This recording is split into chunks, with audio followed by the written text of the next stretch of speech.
Negative energy, positive energy ही सगळी माणसाने घडवलेली थोडक्यात गोष्टी आहेत सगळ्या. आणि त्याचा सगळ्यात आपल्याला अनुभव करता येतो जेव्हा आपल्याला निगेटिव्ह थॉट्स येतात किंवा लोक ओव्हर थिंक करतात. ते कशामुळे? कारण एखादी गोष्ट आपल्या मनासारखी घडली नाही की आपण त्याच्यावरती निगेटिव्ह विचार करायला लागतो.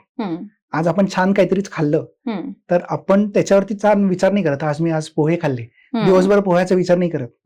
पण मी आज पोह्यामध्ये आज मीठ कमी पडलं हे दिवसभर मात्र विचार करतो आपण. म्हणजे जे कमी आहे त्याच्याकडे थोडं बघितलं जातं, त्याच्याकडे जास्त लक्ष दिलं. हे मानव धर्मच किंवा मानव तसंच केलेला घडवलेला आहे की असं करावं. स्वभाव गुणधर्म. तेच आपण जर का स्पेलिंग चेंज करून या विचारांमध्ये जर का बदल आणला तर म्हणतात ना की विचार बदला नशीब बदलेल. हेच तर आहे. तर ते विचार बदलण्याचं काम, विचारला चॅनलाइज करायचं काम, हे सगळ्या गोष्टी न्यूमरोलॉजीने आणू शकतो आपण. हा माझा अनुभव आहे. बरं. आणि मी अगदी छातीटोकपणे म्हणू शकतो की तुम्ही प्रॉब्लेम घेऊन या, मी सॉल्व्ह करू शकतो. कारण मी कॅन्सर पेशंट बरे केलेत. मी चाइल्ड ऑटिझम मध्ये फरक आणून दिलेला आहे.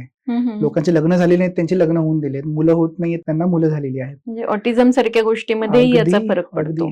तर मी पहिला माणूस आहे जो ऑटिझम वरती आज काम करतोय स्पेलिंग साठी. आणि माझ्या क्लायंट्सला फरक आलेला आहे.